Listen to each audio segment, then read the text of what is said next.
Mole concept, सबसे पहले हम मोल के बेसिक आइडिया के बारे में बात करेंगे, then we will talk about the masses. ठीक है, मासेस में कौन कौन सी? Atomic mass, molecular mass and molar mass. ठीक है, फॉर्मूला मास रहता है वो हम चैप्टर के एंड में करेंगे। Okay, and guys this chapter is very very important, so don't leave this. This is the foundation of physical chemistry.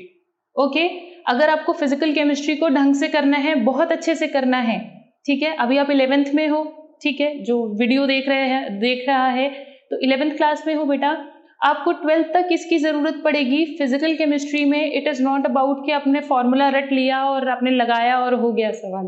ठीक है, mole concept is the basic foundation of physical. ठीक है, don't leave this chapter, it's very very easy, very easy. ठीक है, चलो बात करते हैं। अगर आपको इजी ना लगे तो बताना। ठीक है, देखो सबसे पहले बात करते हैं हम इसके बेसिक आइडिया के बारे में। सो मोल वाज नथिंग और mole is nothing but it is just a unit. ठीक है, जैसे लेंथ की यूनिट होती है कि आप लेंथ को अगर आपको मेजर करना हो तो आप मीटर्स में, किलोमीटर्स में, सेंटीमीटर्स में मेजर कर सकते हो, वेट को किलोग्राम्स में, ग्राम्स में मेजर कर सकते हो। बिल्कुल इसी तरह से mole is a unit, or I can say precisely SI unit which represents amount of substance। ये क्या बताती है? अमाउंट ऑफ सब्सटेंस बताती है। ठीक है, एंड ये यूनिट देने का श्रेय किसको जाता है? तो वो जाता है बच्चे ओस्टवाल्ड को। ठीक है, Ostwald was the one, Ostwald, इनके बारे में आप 12th क्लास में पढ़ोगे, सोल्यूशन चैप्टर में आएंगे ये अपने लॉ के साथ। ठीक है, अभी यहाँ पर अब आप ये जानो कि ओस्टवाल्ड ने क्या दिया था? मोल का बेसिक आइडिया उन्होंने ही दिया था कि हमें एक ऐसी यूनिट डिजाइन करनी चाहिए जिससे केमिस्ट्री में जब कैलकुलेशंस है उनको इजी किया जा सके। ठीक है, क्योंकि केमिस्ट्री के अंदर बेटा अगर suppose there is a matter, ठीक है, तो आपको पता है मैटर के अंदर बहुत सारे एटम्स होंगे, राइट, बहुत सारे एटम्स होंगे, तो how can we calculate them? ठीक है, इसीलिए क्या हुआ? मोल कॉन्सेप्ट का जन्म हुआ। ठीक है, अब आगे आते हैं मोल के बारे में। बेटा जैसे कि एक दर्जन में या एक डजन में 12 यूनिट्स होती हैं, एक स्कोर में 20 यूनिट्स होती हैं, बिल्कुल इसी तरह से, बिल्कुल जस्ट लाइक दैट, एक मोल में 6.023 10⁻23। बच्चे कई किताबों में इसको 6.022 भी लिखा होता है, तो डोंट गेट कंफ्यूज, इससे कैलकुलेशन थोड़ा आसान हो जाती है, इसीलिए आई राइट दिस। ठीक है, अगर आपको 9th-10th क्लास से ये याद है तो आप ये भी लिख सकते हो, it's up to you. Okay, चलिए अब बेटा इसको एक मोल में क्या है? एक मोल में 6.023 10⁻23 यूनिट्स होता है। ठीक है, अब आप ये समझ सकते हो, ये यूनिट्स मैंने इसलिए लिखा हुआ है बेटा कि एक दर्जन कुछ भी हो सकता है, एक दर्जन पेन भी हो सकते हैं और एक दर्जन बनानास भी हो सकते हैं, राइट, तुम कुछ भी खरीद सकते हो, है ना? ओके, डजन के अकॉर्डिंग। अब देखो यहां पर एक मोल में ये हो गया आपका, ये यूनिट्स हुआ। अब बेटा ये वाला जो नंबर है, this number is given by Avogadro, तो this number is known as Avogadro's number. Okay, इनका भी एक लॉ है बेटा, वो आप इस चैप्टर के एंड में पढ़ोगे। ठीक है, ये जब चैप्टर एंड होता है तो लॉ ऑफ केमिकल कॉम्बिनेशंस आता है, तो उनमें एक लॉ एवोगाद्रो जी का भी है। ठीक है, अब आगे आते हैं हम, जैसे मैंने आपको समझा दिया, सिंपल रिवाइज करते हैं। मोल क्या है? एक एसआई यूनिट है। एसआई क्या है? Standard international. ठीक है, एसआई यूनिट है जो कि क्या रिप्रेजेंट कर रहा है? अमाउंट ऑफ सब्सटेंस को ये रिप्रेजेंट कर रहा है। अब आगे आओ, किसने दिया था? ओस्टवाल्ड ने। अब देखना बेटा, ये जो मैंने कहानी समझाई है आपको कि सिंपल एक मोल में एवोगाद्रो नंबर के बराबर यूनिट्स होती हैं। So I can write 1 mole, suppose I write 1 mole, anything, you can take bananas, ठीक है। If I take 1 mole bananas so that would be equal to n naught, और बेटा एन नॉट के बजाय बहुत सारे बुक्स में एन ए भी लिखा होता है, so you can use what you are comfortable with, ठीक है। ओके, तो यहां पर मैं एन नॉट लिखती हूं, 1 mole bananas equal to n naught bananas, right. अगर यहां पर जो चीज है वही वो यहां पर भी आएगी because it's a unit, right. अब बिल्कुल इसी तरह से समझिए, suppose I write 1 mole oranges, so that would equal to n naught oranges. बेटा ये अभी आपको मजाक लग रहा होगा कि मैम ये क्यों लिख रही हैं, but take me very seriously, बच्चा यहाँ पर बहुत धोखा खाता है। उस जब वो 9th क्लास से 9th 10th में थोड़ा बेसिक आइडिया के साथ पे जब वो 11th क्लास में आता है बेटा, तो उसने 9th 10th का भी पढ़ा होता है, ठीक है, और 11th में जब वो इतना सारा कुछ पढ़ रहा होता है तो वो ही गेट्स कंफ्यूज, ही और शी वॉट एवर, ठीक है, ही और शी और वॉट एवर गेट कंफ्यूज, ठीक है। क्यों कंफ्यूज होता है मैं अभी बताती हूँ, but mind it, this is very important, it's not about Apple and oranges. Okay, देखो 1 मोल, अगर सपोज यहां पर मैं लिख दूं, जैसे मैंने यहां पर ऑरेंजेस लिखा, तो 1 मोल ऑरेंजेस में क्या होगा, एन नॉट ऑरेंजेस ही होंगे ना, बनानास तो नहीं होंगे। Just like that 1 mole atom में एन नॉट क्या होंगे बेटा, एटम्स होंगे, राइट। 1 मोल मॉलिक्यूल्स में एन नॉट क्या होंगे बेटा, आपका मॉलिक्यूल्स होंगे, राइट। बहुत ध्यान से समझो बच्चे, बहुत ध्यान से समझो, ठीक है। 1 मोल मॉलिक्यूल में क्या होगा, एन नॉट मॉलिक्यूल होंगे, और 1 मोल अगर आपके पास आयन है तो एन नॉट क्या होगा बच्चे, आयन होगा। अगर मैं कह दूं 1 मोल इलेक्ट्रॉन है तो एन नॉट इलेक्ट्रॉन होंगे, 1 मोल प्रोटॉन है तो एन नॉट प्रोटॉन होंगे, बिकॉज 1 और mole is just a unit, right. जो यहां होगा वही यहां होगा। अब मैंने आपको ये बेसिक बात क्यों समझाई है, बिकॉज बेटा 9th 10th के बाद जब 11th में बच्चा आता है, मोस्टली 9th 10th, अगर उसने ढंग से ठीक से मोल कॉन्सेप्ट नहीं पढ़ा होता तो वो क्या काम करता है कि वो लिखता है यहाँ पर मॉलिक्यूल और सोचता है कि मॉलिक्यूल के अंदर तो होते हैं एटम्स, है ना। उसका दिमाग ऐसे चलता है कि मॉलिक्यूल के अंदर तो एटम्स होते हैं, तो वहां पर वो लिख देता है बेटा एटम्स, विच इज रॉन्ग।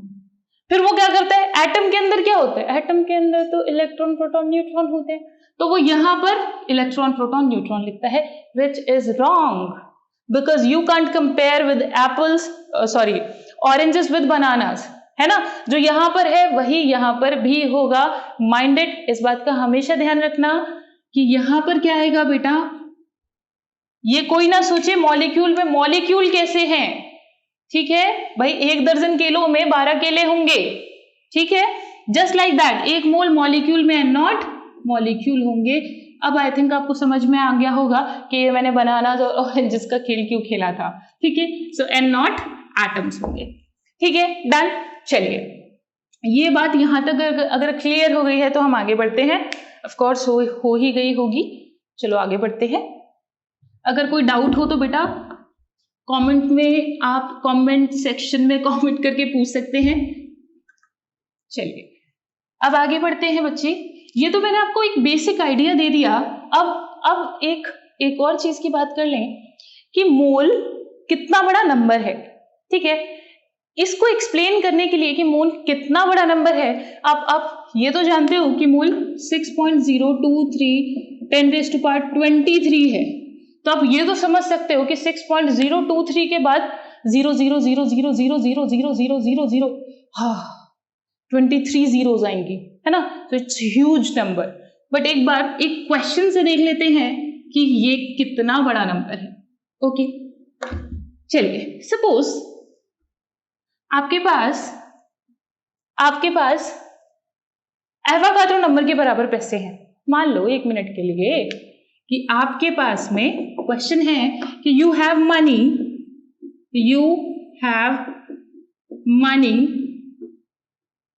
कितनी, 6.023 10⁻23 के बराबर आपके पास इतने रुपीज हैं, ठीक है, आपके पास इतने रुपए हैं, ठीक है।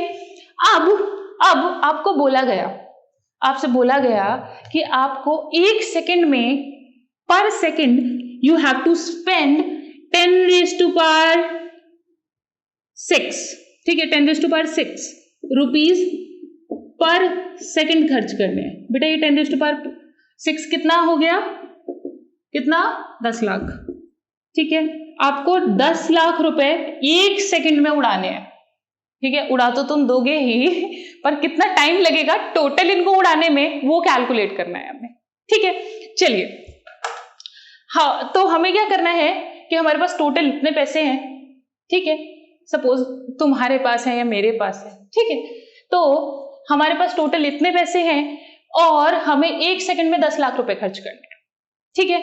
तो हमें ये टोटल लाइफ टाइम निकालना है हमारा, कि टोटल टाइम हमें कितना लगेगा, time to spend and not rupees, कि अगर हमें उतने पैसे खर्च करने हैं तो हमारे पास हमें टाइम कितना लगेगा, ठीक है। चलिए क्वेश्चन को करते हैं। हमसे कहा गया कि 10⁻⁵ रुपीज 1 सेकंड में खर्च करना है। 10⁻⁵ रुपीज 1 सेकंड में खर्च करना है। तो आप सोचो कि एवोगाड्रो नंबर 1 रुपया, 1 रुपी will be spent in 10⁻1 divided by 10⁻5 second, है ना, कि 1 रुपया कितने, 1 रुपीज जो होगा that would be spent by 1 divided by 10⁻5 second, ठीक है। हमें टोटल कितने पैसे हमारे पास में, इतने पैसे उड़ाने, ठीक है। चलो उड़ाते हैं। 6.023 10⁻23 रुपीज हमें खर्च करने हैं। तो एक रुपए को इतना टाइम लगेगा, तो इतने रुपए को कितना लगेगा, of course unitary method. 1 pen 5 का है तो 10 पेन कितने के हैं, 10 के हैं, ठीक है। 2 पेन 10 के हैं तो 1 पेन कितने का है, 5 का है, बिल्कुल यूनिटरी मेथड, 8th क्लास वाला मैथ, ठीक है। तो क्या होगा, 1 this would get multiply here 6.023 10⁻23 divided by 10⁻5 second. बेटा इतना सेकंड लगेगा, ठीक है। चलिए इसको ईयर्स में कन्वर्ट करते हैं, ठीक है। अगर आप इसको ईयर में कन्वर्ट करोगे, तो जब आप इसको ईयर में कन्वर्ट करोगे बच्चा, तो क्या आएगा, 6.023 10⁻23 डिवाइडेड बाय 10⁻5 हो गया। मल्टीप्लाई किससे करें भाई, सेकंड को ईयर में कन्वर्ट करना है। तो मेरे पास टोटल 1 साल में कितने दिन होते हैं, 365, राइट, ओके। तो 365 दिन होते हैं और एक दिन में कितने घंटे होते हैं, 24, ओके। और 1 घंटे में कितने मिनट, 60, और 1 मिनट में कितने सेकंड, 60। सो हमें इतना ईयर लगेगा बेटा इस पैसे को खर्च करने में, इस पैसे को खत्म करने में, ठीक है। And if you calculate it would be around 1.909 10⁻, guess कितना, गेस इतना year, more than, I am counting 10 life times I think, है ना, उतना टाइम तो लग जाएगा। हाँ, सोचो इतना टाइम लगेगा तुम्हें एवोगाड्रो नंबर के बराबर पैसे खर्च करने में। So next time if you meet God, और if you meet God not next time, तो उनसे वरदान में एवोगाड्रो नंबर मांग लेना, ठीक है। चलिए आगे बढ़ते हैं। आई थिंक इससे आपको ये आइडिया लग गया होगा कि एवोगाड्रो नंबर कितना ह्यूज है, कितना बड़ा है, कि सिर्फ इस नंबर को खर्च करने के लिए हमें इतने साल देने पड़ेंगे, जो कि हमारी लाइफ टाइम निकल जाएगी, पूरी लाइफ टाइम, क्या पूरा बहुत सारे लाइफ टाइम्स लगेंगे, ठीक है। रादर हर लाइफ टाइम में हो आपके पास उतने पैसे, ठीक है।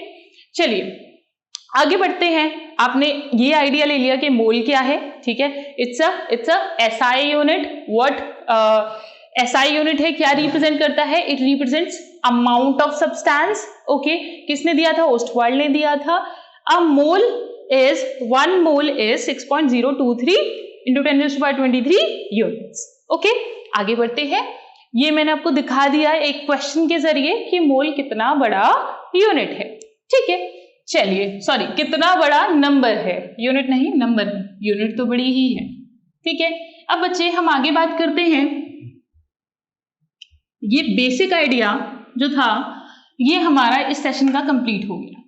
ठीक है, अभी इस बेसिक आइडिया से क्वेश्चंस कैसे कैसे आते हैं उसके लिए आपको अगली वीडियो देखनी पड़ेगी। उसके अंदर आई विल डिस्कस क्वेश्चंस कि मोल कॉन्सेप्ट पे कैसे क्वेश्चंस बनते हैं plus how to solve them. ठीक है, तो आपको वो नेक्स्ट वीडियो देखनी पड़ेगी उसके लिए। अब बात करते हैं बेटा मासेस की। ठीक है, अब मासेस की डेफिनेशन आपसे कोई नहीं पूछेगा, but you should have this basic idea कि एटॉमिक मास क्या है, मोलर मास क्या है और मॉलिक्यूलर मास क्या है। ठीक है बेटा, इस वाले पार्ट को ध्यान से समझना। ड्रॉपर बैच तक को, मतलब बहुत सारे बच्चे ऐसे होते हैं बेचारे ड्रॉप कर लेते हैं, लेकिन उनको ये कॉन्सेप्ट उतना अच्छे से क्लियर नहीं होता। ठीक है, तो ध्यान से समझना। It is very easy. I am going to teach you in the easiest way possible. So okay, देखते स्टार्ट करते हैं टर्म्स। बेटा टर्म्स में मैं बात करूं तो टर्म्स में मैं आपको सिंपली पहले मैं आपको दो टर्म समझाती हूँ। ठीक है, टर्म्स में सबसे पहली टर्म में ले लेती हूं एटॉमिक मास। तीन डिस्कस करने हैं ना, atomic mass and molecular mass, atomic mass and molecular mass. अब आगे बढ़ते हैं बेटा, ये रहा एटॉमिक मास, ये रहा molecular mass. If I ask you कि व्हाट इज एटॉमिक मास, ठीक है, तो आप क्या बोलोगे? आपका पहला आंसर क्या आएगा कि नाम से पता चल रहा है कि mass of a atom, mass of a atom is atomic mass. And इसके भी नाम से पता चल रहा है कि mass of a molecule is the molecular mass. Okay, then what is the other term? Molar mass. ठीक है, चलो बात करते हैं इस बारे में। बेटा यहां पर ध्यान से समझिएगा, अगर कोई आपसे एटॉमिक मास पूछे तो atomic mass is nothing but mass of a single atom, mass of one atom. अब बेटा यहां पर क्योंकि एटॉमिक मास है तो आपको यह समझ जाना पड़ेगा कि जो सैंपल होगा, जो भी सैंपल होगा वो एटॉमिक फॉर्म में होगा। किस फॉर्म में होगा? एटम की फॉर्म में होगा। और अगर मॉलिक्यूलर मास देखना है तो मॉलिक्यूलर मास के लिए जो फॉर्म होगी आपके पास में, जो फॉर्म गिवन होगी वो क्या होगी बेटा? आपको मॉलिक्यूलर फॉर्म होगी, मॉलिक्यूलर फॉर्म होगी। यू कैन अंडरस्टैंड, अगर मैं H लूं तो वो एटम है और अगर मैं H2 लूं तो वो मॉलिक्यूल है। ठीक है, राइट? इतना आप 9th-10th में पढ़ चुके हो कि जब आप एटम्स को कंबाइन करते हो तो आपको क्या मिलता है? मॉलिक्यूल मिलता है। तो अगर सैंपल H है तो यू कैन अंडरस्टैंड ये एटॉमिक फॉर्म है तो आप एटॉमिक मास देखोगे। लेकिन अगर सैंपल H2 है तो आपको ये पता है कि मॉलिक्यूलर फॉर्म है तो आप मॉलिक्यूलर मास देखोगे। अब बहुत सिंपली समझते हैं बेटा इसको, बहुत सिंपल लैंग्वेज में। Atomic mass is the mass of one atom and molecular mass is mass of one molecule. Clear? इसमें तो कोई डाउट नहीं है, बहुत सिंपल है। दो टर्म्स क्लियर हो चुकी। एक सिंगल एटम का मास क्या होगा बेटा? एटॉमिक मास होगा। और एक सिंगल मॉलिक्यूल का मास जो होगा वो क्या होगा बेटा? आपका मॉलिक्यूलर मास होगा।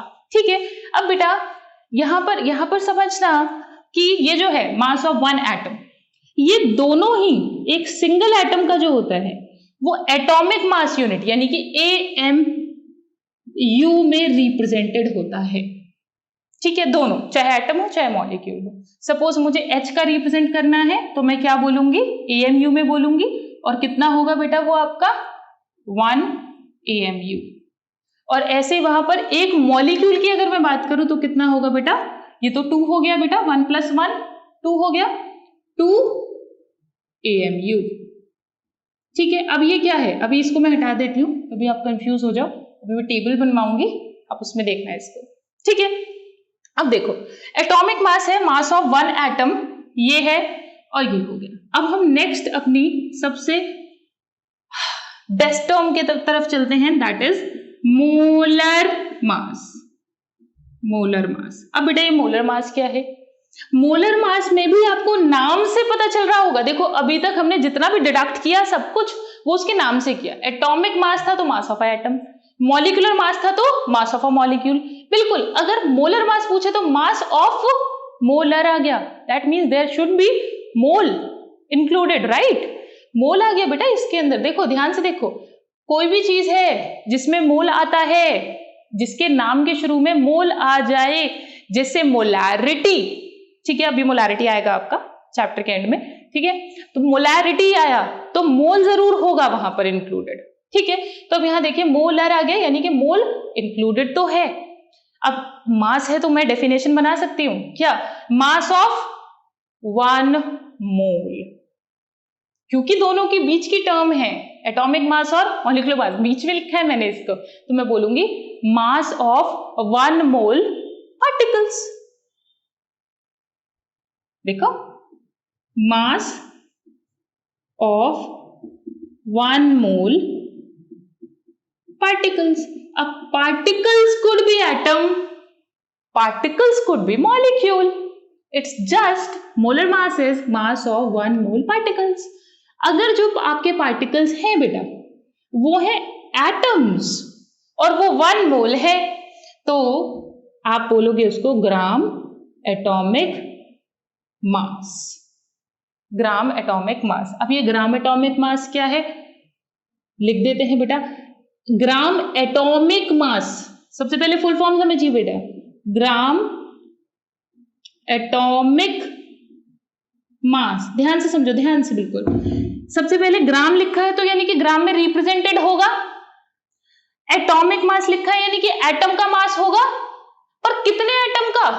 1 मोल एटम, यानी कि मास ऑफ 1 मोल एटम का मास क्या हो गया बेटा? आपका ग्राम एटॉमिक मास।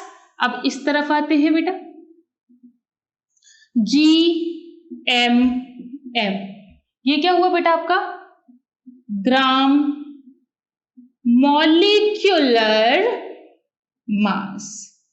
अब देखो बेटा ग्राम मॉलिक्यूलर मास है और कितने का है? देखो देखो 1 मोल का है, तो आप क्या लिखोगे बेटा नीचे? मास ऑफ, ग्राम में रिप्रेजेंटेड है, मॉलिक्यूलर मास आ रहा है बेटा, मॉलिक्यूलर मास कितने मॉलिक्यूल का? 1 मोल का। 1 मोल के अंदर ही आ रहा है ना पूरा, ठीक है। तो मैं लिख दूंगी मास of 1 mole molecules, mass of 1 mole molecules, ठीक है। अच्छा बेटा क्लियर, ये AMU में रिप्रेजेंटेड होगा, ये दोनों ग्राम्स में रिप्रेजेंटेड होंगे। एक बार रिवाइज कर लेते हैं, देखो ध्यान से समझना। मैंने क्या कहा? टर्म्स में मैंने आपको तीनों टर्म्स पढ़ानी थी, atomic mass, molar mass and molecular mass. देखिए एटॉमिक मास क्या हो गया? मास ऑफ 1 एटम, एक सिंगल एटम का मास, ठीक है। देखो बेटा दोबारा समझो, एक बार दोबारा समझो। आपके पास में कोई भी, अगर कोई भी सब्सटेंस है तो वो 2 ही फॉर्म में होगा, या तो वो एटॉमिक फॉर्म में होगा या मॉलिक्यूलर फॉर्म में होगा। अगर वो एटम की फॉर्म में है, एटॉमिक फॉर्म में है, तो आप एटॉमिक मास चेक करोगे, ठीक है। आप इधर का ये चार्ट घुमा दो, ठीक है। आप क्या चेक करोगे? एटॉमिक मास चेक करोगे। अब एटॉमिक मास में भी 2 चीजें आती हैं कि या तो एक सिंगल एटम का होगा या 1 मोल एटम्स का होगा, 1 मोल एटम्स का होगा। अगर सिंगल एटम का हुआ, सिंगल एटम का, तो वो AMU में दिखाया जाएगा। लेकिन अगर वो 1 मोल एटम का हुआ तो वो GAM बोला जाएगा, या फिर उसको हम बोलेंगे ग्राम एटॉमिक मास, ठीक है बेटा। ओके, यानी कि ग्राम में जो भी रिप्रेजेंटेड है तो वो किसका है बेटा? 1 मोल एटम का। समझ रहे हो बेटा? अगर मान लो मैंने बोल दिया आपको 2 ग्राम, ठीक है, तो 2 ग्राम क्या है बेटा? 1 ग्राम, सॉरी 1 ग्राम दे दिया आपको, तो 1 ग्राम क्या है बेटा? It is the atomic weight of 1 mole of atoms. ठीक है, ओके आगे आते हैं बेटा, ग्राम मॉलिक्यूलर मास, इस तरफ आते हैं। अगर आपका एक मोल पार्टिकल है लेकिन मॉलिक्यूलर फॉर्म में है तो वो ग्राम में रिप्रेजेंटेड होगा। तो ये हो गया आपका GMM। ठीक है, आई थिंक इतना क्लियर हो गया होगा। अब आपको नेक्स्ट एग्जाम्पल से और अच्छे से क्लियर हो जाएगा बेटा, ध्यान से समझिएगा। अगर इसको बना रहने देते हैं, ये बेटा ये दो टर्म तो यही खत्म हो जाती हैं। इन दो टर्म के बारे में आगे पढ़ते हैं। सपोज मैंने आपसे कहा GAM के बारे में बात करते हैं बेटा। GAM क्या है? Gram atomic mass. ठीक है, और मैंने क्या समझाया आपको? GAM है ग्राम एटॉमिक मास, और क्या है ये? और क्या बोल सकते हैं? मास of 1 mole atom, 1 mole atom का मास है। ठीक है, चलिए अब आपको एक टेबल में बनवाती हूं, इसमें आपको क्लियर हो जाएगा। ठीक है, अब बेटा मैंने यहां पर लिखना है इन सारे सब्सटेंसेस का, इधर मुझे लिखना है इनका एटॉमिक वेट। थोड़ी स्पेस छोड़ देते हैं, हाइड्रोजन यहाँ, हीलियम थोड़ा यहाँ जाएगा। ओके, देखिए मैंने यहां पर लिखा एटॉमिक वेट, और यहां लिखा बेटा मैंने, आप उसका लिख दो ग्राम या एटॉमिक मास लिख दो, ग्राम एटॉमिक मास।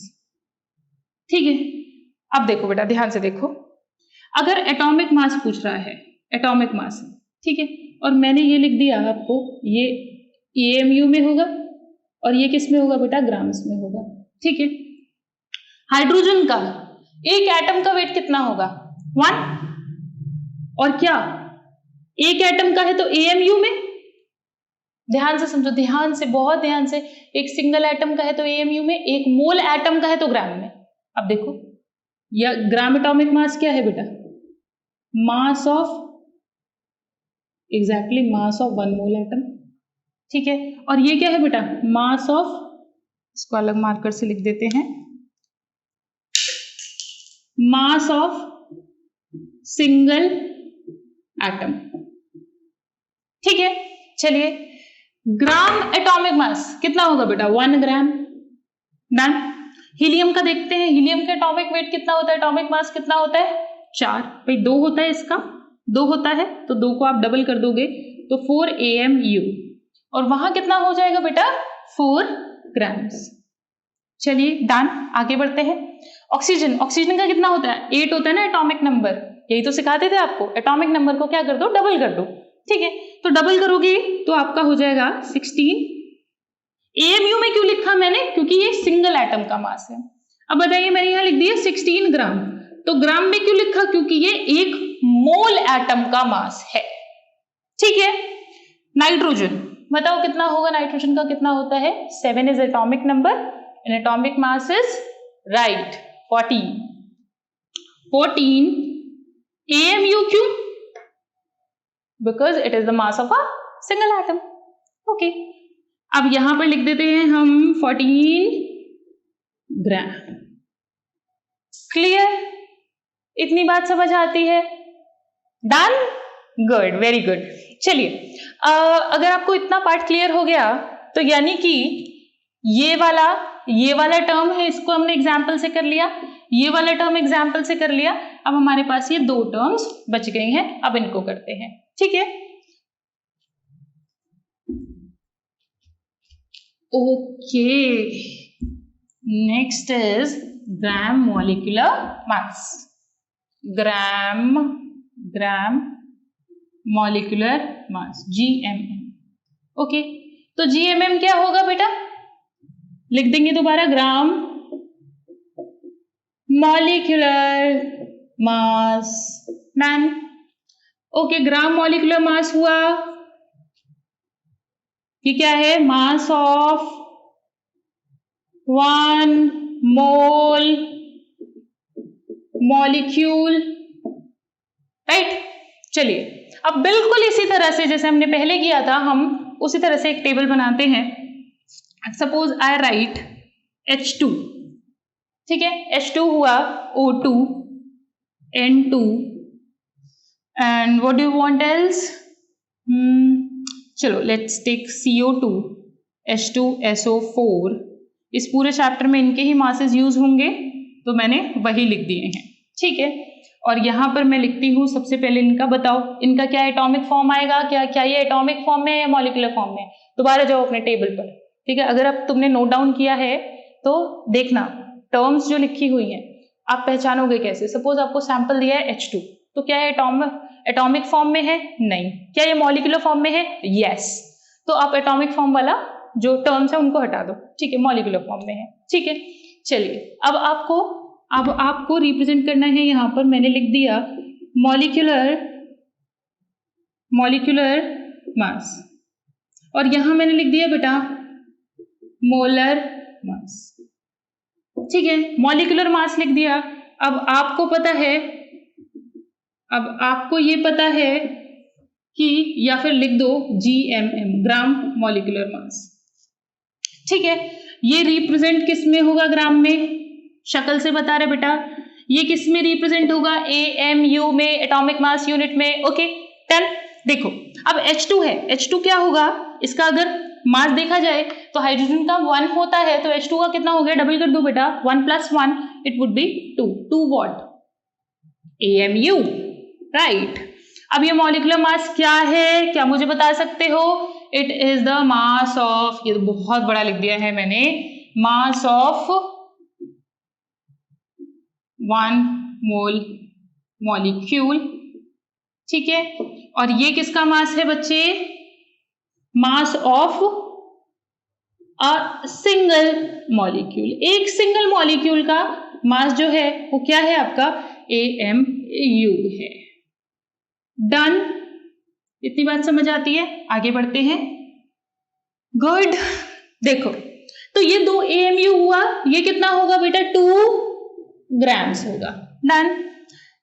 O2 का, एक ऑक्सीजन का कितना होता है? 16, तो 2 का कितना हो गया? 32। क्या? AMU में लिखा तो 32 AMU क्या है? It is the mass of a single O2 molecule. Done. Okay 32 grams है। It is the mass of 1 mole O2 molecules. N2 कितना हो गया? 28 AMU। डन। क्या है ये? Tell me. अरे इतना टाइम हो गया पढ़ते पढ़ते, टेल मी क्या होगा? एटॉमिक मास यूनिट है, यानी कि क्या है बेटा? AMU में रिप्रेजेंटेड है, और फॉर्म क्या है बेटा? मॉलिक्यूलर है। यहां देखो, सीधे एटम मत बना देना उसको, ये समझो ये किस फॉर्म में है? ये मॉलिक्यूलर फॉर्म में है, राइट। तो आपने क्या बोलना है कि ये क्या हो गया आपका? Mass of a single molecule. This is the mass of 1 mole molecule. Single 1 mole, single 1 mole, यहां पर भी single 1 mole, single atom 1 mole atom, single molecule 1 mole molecule. Clear हो रहा है? ये कितना होता है बेटा? 44 AMU सिंगल का। 1 मोल का कितना हो गया? 44 ग्राम, ठीक है। H2SO4 का कितना होता है? 98 AMU सिंगल का, सिंगल H2SO4 का। लेकिन अगर वहीं पर आपके पास H2SO4 के कितने मॉलिक्यूल हों एवोगाड्रो नंबर के बराबर, तो कितना होगा बेटा? ये 98 ग्राम्स। O3 का कितना होता है? 48 AMU। तो ये कितना हो गया बेटा आपका? 48 ग्राम्स। डन। इतनी बात क्लियर होती है? ठीक है। अच्छा बच्चे यहां पर एक रिलेशन तुमको याद रखना है, वो मैं आपको नेक्स्ट उसमें ले लूंगी। 1/Na AMU, एक मिनट, टू 1 ग्राम। एक मिनट, मैं आपको इसका डेरिवेशन करके बताऊं या सिंपल बता दूं? चलो लेट्स से अभी आपको सिंपली बता देती हूं कि AMU और ग्राम में क्या रिलेशन होता है, कि how to change AMU to gram. कि आप AMU को, अगर आपको सिंगल को चेंज करना हो तो आप कैसे चेंज करोगे? देखो बेटा बहुत सिंपल है। अगर ये एक सिंगल एटम का है और आपको 1 मोल का निकालना है तो सिंपल आप इसमें Na से मल्टीप्लाई कर दोगे, भाई एक सिंगल का है, ये एक सिंगल एटम का है और आपको एक मोल एटम का मास निकालना है। एक पेन 5 रुपए का है, आपको 2 पेन लेने हैं, तो क्या करोगे आप? मल्टीप्लाई कर दोगे ना, तो आप इसमें Na से मल्टीप्लाई कर दोगे, राइट। यानी कि अगर मैं उल्टा बोलूं कि मान लो ये मेरे पास एक मोल एटम का मास है, एक मोल एटम का मास है और आपको एक एटम का मास निकालना है, तो एक एटम का मास कितना होगा बेटा? आप क्या करोगे? Na से डिवाइड कर दोगे। तो इसी तरह से अगर मैं आपको चेंज करके बताऊं तो जैसे सपोज ये 1 AMU है, ठीक है, अब देखना ध्यान से देखना, 1 AMU है ये, और आपको इसको चेंज करना है। ये आपका एक एटम का मास है, मास ऑफ अ सिंगल एटम, ठीक है, और आपको निकालना है एक मोल एटम का आपसे पूछा है, तो आप क्या करोगे बेटा? 1 मल्टीप्लाई Na, राइट। और क्योंकि एक मोल एटम का है तो रहेगा तो ग्राम में ही। इतनी बात क्लियर होती है? यानी कि हर किसी में अगर Na से मल्टीप्लाई कर दो तो ये आ जाएगा, Na से मल्टीप्लाई करो तो ये आएगा, Na से मल्टीप्लाई करो तो ये आ जाएगा। सिंपल है, यूनिटरी मेथड, राइट। लेकिन अगर आपको 1 ग्राम निकालना है, यही देखो 1 ग्राम निकालना है, तो इसको कहाँ जाना पड़ेगा बेटा? नीचे जाना पड़ेगा।